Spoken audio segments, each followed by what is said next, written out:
Hi everyone! Today we're going to be talking about the vertex form of quadratic equations. Our objectives for today are that students will be able to write quadratic functions in vertex form and transform graphs of quadratic functions that are in vertex form. Let's get started. Alright, so what is vertex form of a quadratic function? Well, vertex form of a quadratic function is f of x equals a times x minus h squared plus k. Alright, now hopefully this looks a little bit familiar to you because it should look very similar to vertex form of an absolute value function, alright? But now we're using parentheses and we're squaring it instead of using absolute value bars. Alright, so previously at the beginning of this chapter, we talked about standard form of quadratic equation, alright? And we've been talking about standard form, which is ax squared plus bx plus c. Alright, so remember, this is standard form right here in green. What we're going to be talking about today is vertex form, where we have an h and a k. And hopefully you remember that your h and k represent your vertex. Alright, so h is the x coordinate of your vertex, and k is the y coordinate of your vertex. And the axis of symmetry is going to be x equals h. So instead of doing the formula x equals negative b over 2a to find the axis of symmetry, if it's written in vertex form, we just know the axis of symmetry is just x equals whatever our h is. Alright, and then also the a is going to determine the width and the direction of the parabola. So if a is a number greater than 1, all right, if the absolute value of a is greater than 1, that's going to be a vertical stretch and it's going to be narrower. If a is a fraction less than 1, then it's going to be a vertical compression and it's going to be wider. If a is positive, it's going to be pointing up and opening up. And if a is negative, it's going to be opening down. All right, so why use vertex form? Why do we use this form? Well, vertex form shows the vertex, it's in its name, on a quadratic equation in respect to its parent function, which we know the parent function of quadratic equations is f of x equals x squared.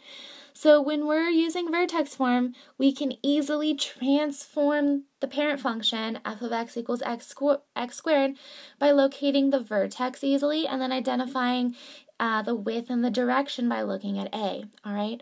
So using vertex form allows us to graph it easier by using transformations.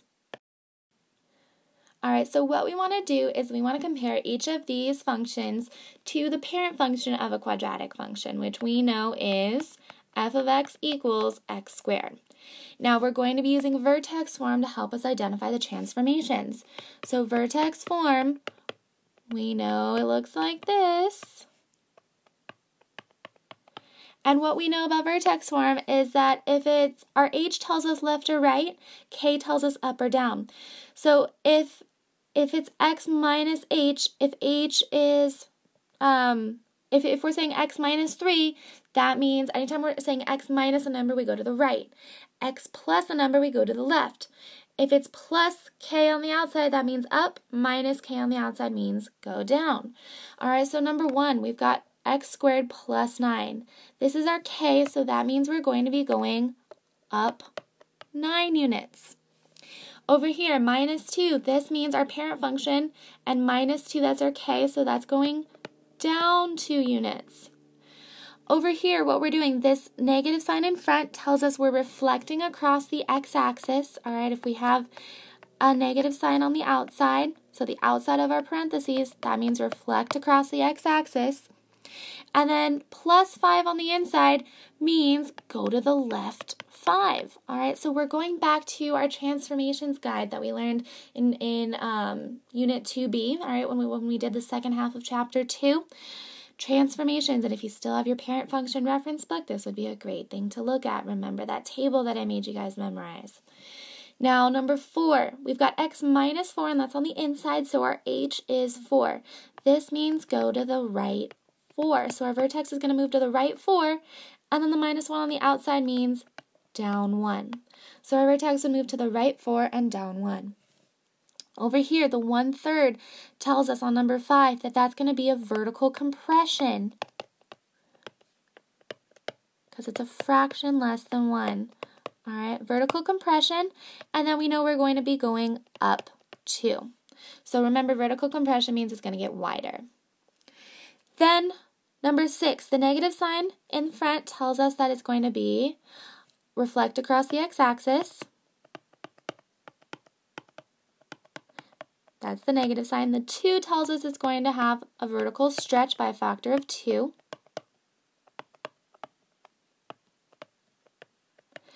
And then the plus 4 on the inside tells us left 4. All right, so being able to identify all these transformations is really important.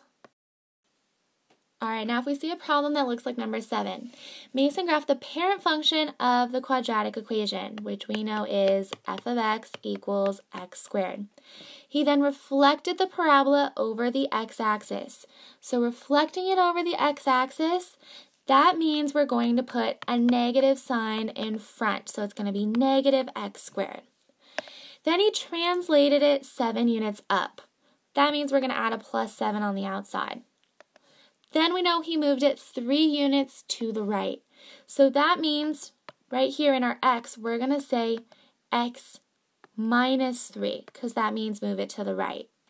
So then we would copy the rest of it down, make sure the negative sign, and that is applying all of our transformations to the parent function. All right, so this is going to be our final answer. If we do all the transformations that Mason described, this would be our equation. All right, number 9. Now we're going to actually graph these quadratic functions and these equations and inequalities that are in vertex form. So right off the bat, we know this is in vertex form, and we can easily identify our vertex. So our h is going to be 0, and our k is negative 4. So our vertex is 0, negative 4. And our axis of symmetry is just x equals h, so x equals 0. Now we want to plot our vertex. So our vertex is 0, negative 4. Now, we're given a table over here, but we really don't need it, all right? So if you remember the parent function of quadratic equations, we know we're going to go up 1 over 1, up 1 over 1, and then we would go to the right 2, up 4, to the right 2, up 4, all right? Because we go from our vertex, we know if x is over 2, 2 squared gives us 4. And then we would go to the right 3 and up 9.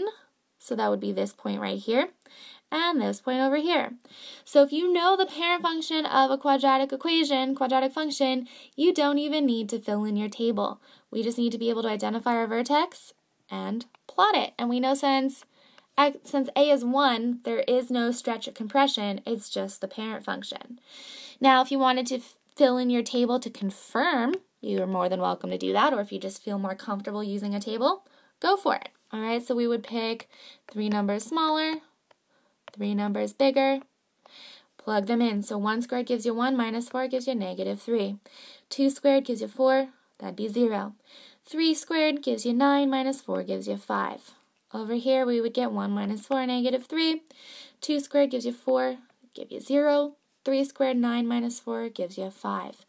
And if you look at the points that I plotted previously, they line up with our table, all right? So you can do it either way, whatever you feel more comfortable with. All right, number 11. So number 11, we're going to graph it. And since it's in vertex form, we can easily identify our vertex. So we just imagine this is plus 0 at the end.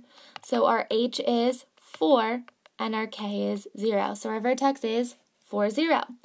And our axis of symmetry is going to be x equals h, so x equals 4. We plot our vertex, and there it is. All right, if we want to put it in the middle of our table, we can. Now, the trick with this one is that if this is our vertex right here, we have to notice that there is an A here. So it's going to be vertically stretched by 3. So normally with quadratics, we would just go to the right one, up 1. To the left one, up 1. But because it's stretched by 3, we're going to go to the right one, but we have to go up 3. And then we're going to go to the left one, but we have to go up 3 because it's being stretched by 3. So it would be like that, all right?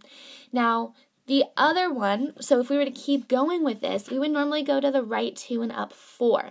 Now, going to the right 2 and up 4, what we need to do is multiply this by 3.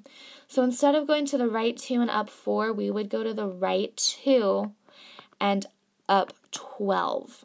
All right, and that would go way off our graph, so we're not going to even really worry about it here. All right, so as long as we know what it looks like, there's our quadratic function. All right, and I did a horrible job at graphing that. Let's try one more time. There we go. All right, so there's our parabola. Now, if you wanted to fill in your table to help you feel a little better about this, to make sure you have the right points, pick 3 numbers smaller, 3 numbers bigger.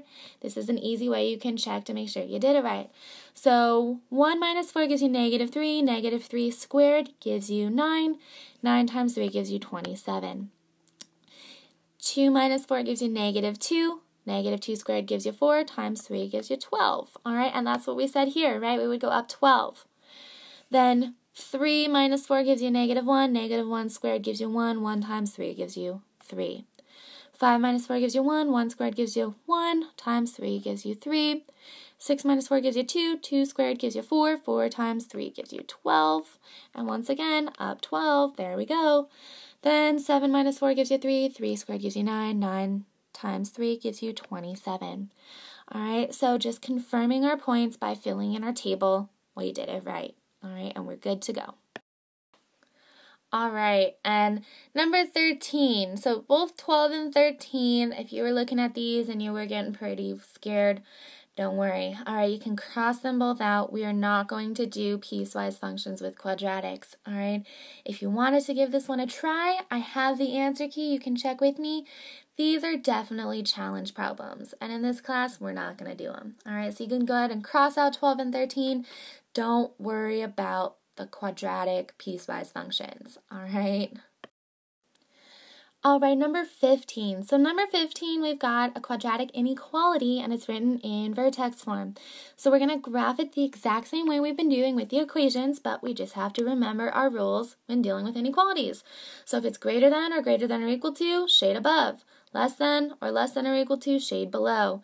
Greater than or less than, dashed line, greater than or equal to, less than or equal to, solid line. And the reason I just wrote them like this was because in the computer it didn't let me type it or write it. It didn't let me type it out to look like a greater than symbol or less than or equal to, greater than or equal to symbol or less than or equal to symbol. All right, but when I write this, I mean this, okay? Just the challenges of using a computer with math symbols. All right, but moving forward. So what we would do is we would graph this the exact same way. Because it's in vertex form, we can easily identify our vertex. So our vertex is going to be h, which is -1, and k, which is -7.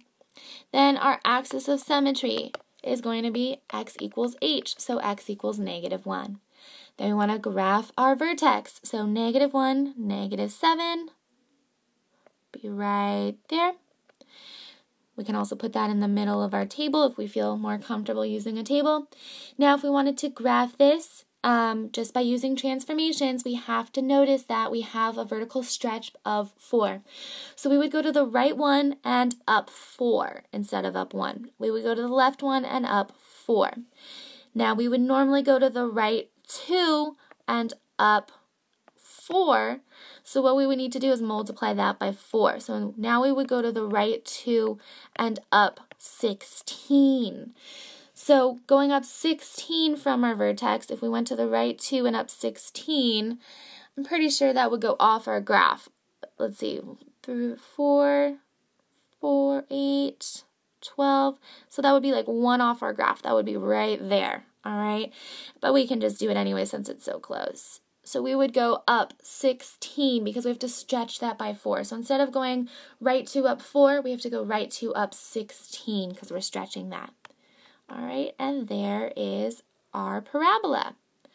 And we graphed it. All right, so much easier to just graph it using transformations. However, if you feel more comfortable doing a table, go for the table. Pick 3 numbers smaller and 3 numbers bigger. All right, oops, not 3, 2. So -2, if we were to plug in -2 into this function, we would get, out of it, we would get -3. all right? And that's this point right here, right? If we were to plug in -3, we would get 9. So -3, 9 would be this point right here.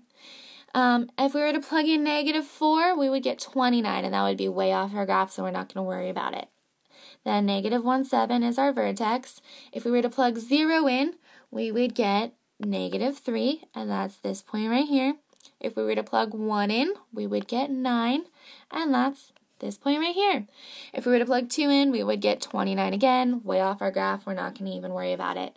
So if we were to graph this using our table, we would get the same point as if we were to just use our transformations.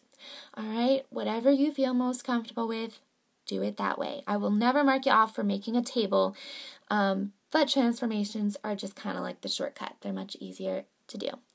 All right, but now because it's an inequality and we have greater than or equal to symbol, that tells us that it's going to be a solid line, and we need to shade above. So shading above in this graph would be this area right here. It's the area going up, all right? So above the graph, above the line. And we're done. All right, if you have any questions, call me over so I can help you. Otherwise, let's move on.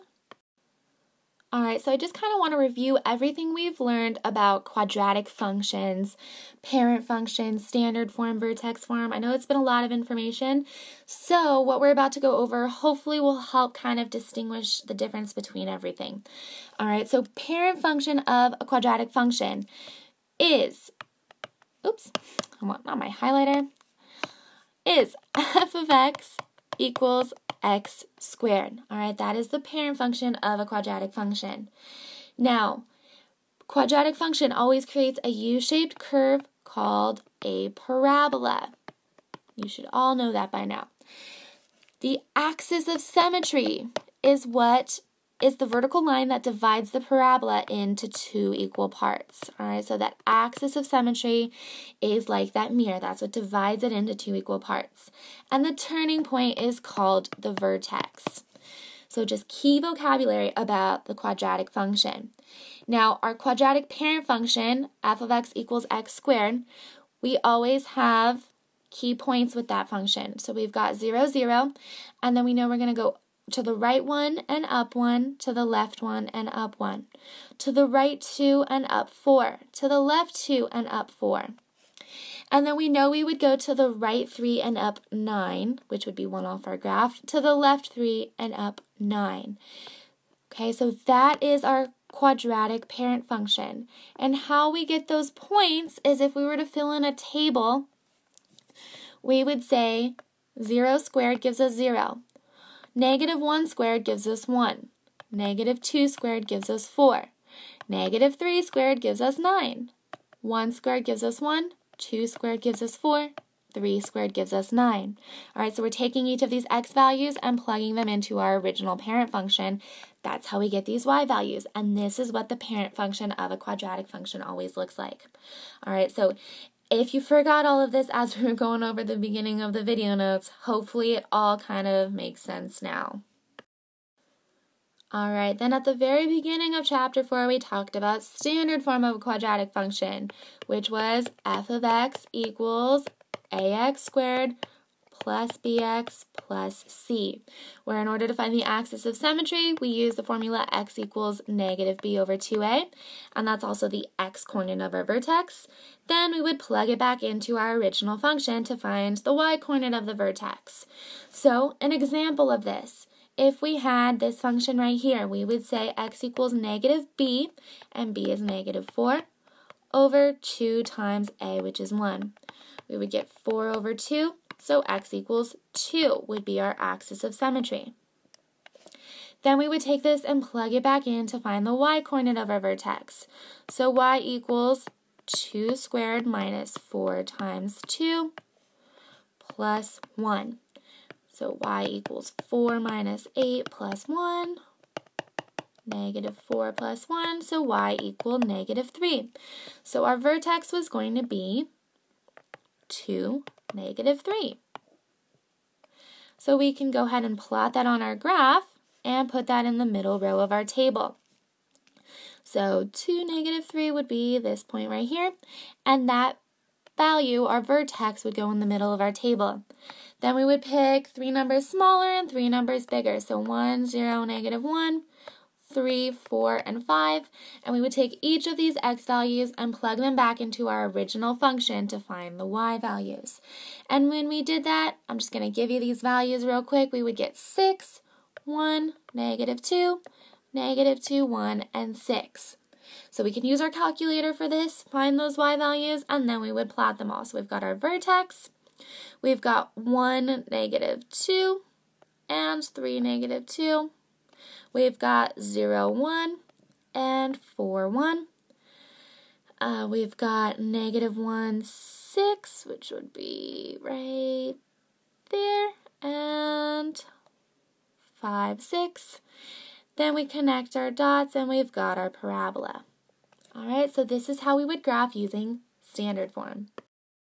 Now what we learned today is vertex form. So vertex form of quadratic function is f of x equals a times x minus h squared plus k, where the axis of symmetry is always just x equals whatever your h value is, and our vertex is h comma k, where h is the x value of our vertex and k is the y value. So what we would do is we would take our quadratic equation that's written in vertex form and identify our vertex and axis of symmetry. So our vertex here would be -1, 6, and our axis of symmetry is x equals -1. Oops, let me write the negative. Is -1. All right, so plot your vertex. We would have -1 up 6, which would be right there.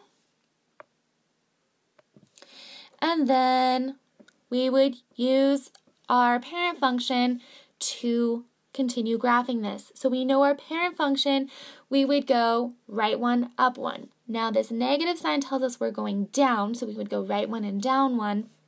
And then we have to stretch it by 2. So we would go right 1 and down 2. So right 1 down 2, left 1 down 2. Then instead of going right 2 up 4, we would go right 2 and down 8, because we would have to multiply 4 times 2. So instead of going right 2 up 4, we would want to go right 2, and now we go down because it's negative, and we would say times our scale factor of 2, so down 8. So right 2, down 8, 2, 4, 6, 8, which would be right there. And we would go from our vertex, left 2, down 8, which would be right there. And that's enough to give us an idea of what the graph looks like. And there's our quadratic function. Much easier to graph using transformations. But if you wanted to use a table, you could. We know our vertex would be -1, 6. Pick 3 numbers smaller. Oops. Alright, that was really bad. 3 numbers smaller. 3 numbers bigger. And if we plugged all these back into our original quadratic equation, we would get -12, -2, 4, 4, -2, and 12, which would be all these points, right? So -2, 4 would be this point right here. -3, -2 would be this point. All right. -4, -12 would be way off the graph. Our vertex is right here. 0, 4 would be right there. And 1, -2 would be right there. All right. So we can graph it using transformations and or confirm using a table. Now, what if you are given a quadratic equation and it's written in standard form, but you want to convert it to vertex form? Well, what we can do is we can use completing the square to help us convert it to any standard quadratic equation to vertex form. All right, so hopefully you guys remember completing the square. So just a reminder, if we wanted to complete the square and we wanted to turn something into a perfect square trinomial, what we would do is we would take our b. So if b is 8, we would take 8 and divide it by 2 and then square it. So what we would do is we would say 4 squared, 16. So if we added 16 to both sides, then we could write this quadratic equation as a perfect square trinomial. All right. Then if we keep going, so with b, say if we were looking for b and we wanted to find the missing number that would turn it into a perfect square, we would say -4 divided by 2 squared.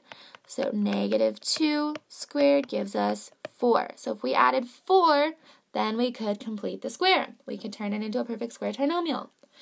Over here, we've got 12. So I'm just going to do it up here. What we would say is 12 divided by 2 squared. 6 squared gives us 36. So 36 would allow us to turn this into a perfect square trinomial, because we could say x plus 6 times x plus 6 would give us, was how we would factor this perfect square trinomial. And last but not least over here, this -10. If we wanted to turn this into a perfect square trinomial, we would say -10 divided by 2 squared. -5 squared gives us 25. So if we added 25 to this expression, we could complete the square by saying, we could turn this into a perfect square trinomial and factor. We could say x minus 5 times x minus 5. All right, so this is a key skill we need in order to be able to convert standard form of quadratic equations into vertex form. All right, number 2. I know on your paper you have an A and a B, but we're just going to do A. All right, so for this parabola, for this quadratic equation, what we're going to do is we are going to first find the vertex by using the formula x equals -b over 2a. Then what we're going to do is we're going to convert the function into vertex form by completing the square, and hopefully we get the same vertex. All right, so let's try this. Let's first try finding the vertex using x equals -b over 2a. So if we're saying x equals -b over 2a, we're going to say x equals -b, and we know b is -8 over 2 times a. We get x equals 8 over 2, so x equals 4. Then we want to find the vertex by plugging it back in, so we're going to say y equals 4 squared minus 8 times 4 plus 11. Y equals 16 minus 32 plus 11. -16 plus 11. So we get -5. So y equals -5. Therefore, our vertex is going to be 4, -5. So we found the vertex that way by using the formula x equals -b over 2a. Now what we're going to do is we are going to take this equation and we're going to complete the square in order to convert it to vertex form, and then see if we get the same vertex. So what we want to do is we want to say x squared minus 8x plus 11, set that equal to 0. So then we want to subtract 11 from both sides in order to complete the square, and we would say x squared minus 8x, leave a space, equals -11. Then we want to take our b, so -8 divided by 2 and square it. -4 squared, positive 16. So we're going to add 16 to both sides. When we do that, we can factor the left side, and we can get x minus 4 equals -11 plus 16 gives us 5. Rewrite this as x minus 4 squared equals 5. Then we want to subtract 5 from both sides, and we get x minus 4 squared minus 5. And instead of setting it equal to 0, we're just going to rewrite it as a function. All right, so there is our function, and now it's in vertex form. So what we can do is identify our vertex. Our vertex would be, this is our h, and this is our k. So our vertex is going to be 4, -5. So whether we use the formula x equals -b over 2a or we convert it to vertex form, we get the same vertex. All right, now number 3a, this is more of a challenge problem, all right? So if you want to pay attention and keep watching, this is a really important thing that you're going to need to know for the future. I'm not necessarily going to test you on it in this class, but for those of you who want to be challenged, it'd be a good idea to watch this and learn something new, all right? So when we're trying to complete the square, and we have a coefficient in front of the x squared. All right, I didn't show you guys how to do this before because it's a little more tricky and it's definitely a challenge problem. All right, but if we wanted to convert this one that's from standard form to vertex form by completing the square, there's a way we do it. So what we would want to do is first set this equal to 0. Now, we would subtract 2 from both sides, so we end up with 3x squared plus 4x equals -2. Now, we can't complete the square when there's an a, when there's a coefficient in front of the x squared. So what we have to do is we have to factor out a 3 because it has to be x squared. So essentially, when we're factoring out a 3, we're dividing everything by 3. So this 4, we can't really divide it by 3. So when we factor out a 3, this becomes 4/3 x. All right, so that becomes 4/3 x, and we're going to leave a space just like when we're completing this square, equals -2. Now what we're going to do is we're going to complete the square, but it's a little bit different because we have a number in front. All right, so when we're completing the square here, and it's a fraction, what we want to say is 4/3 divided by 2 squared. So 4/3 divided by 2 is the same thing as 4/3 times 1/2. And that's going to give us, let's see, we can cross cancel. That's going to give us 2/3 squared, which is going to give us 4/9. So what we're adding to both sides is 4/9. So then as we keep factoring, now the key thing here is I just added 4/9 to this side. We can't do that because on the left side we added 4/9, but it's 4/9 times 3 because there's a times 3 on the outside. So when we're adding 4/9 to this side, we have to add 4/9 times 3 or times 3/1. All right, so that's where this gets a little tricky. Because we added 4/9 right here, but it was still times 3 on the outside, we have to add 4/9 times 3 to the right side as well.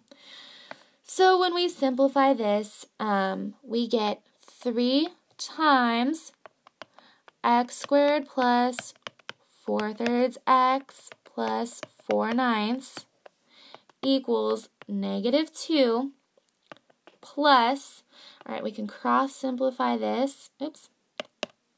This will be 1 and 3. So -2 plus 4/3. Now, when we factor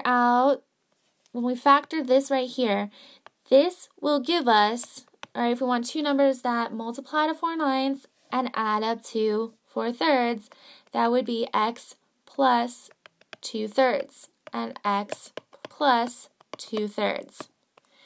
We still put the 3 on the outside, and over here, this would be -2/1 plus 4/3.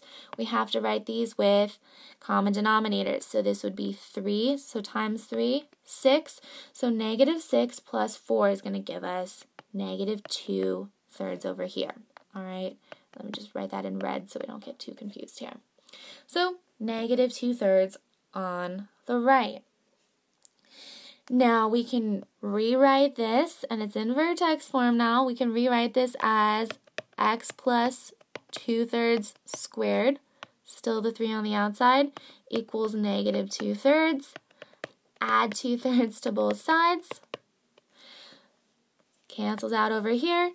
So we're left with f of x equals 3 times x plus 2/3 squared plus 2/3.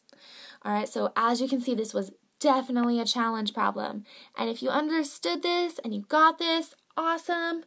Maybe it'll appear as an extra credit problem on a test or something similar.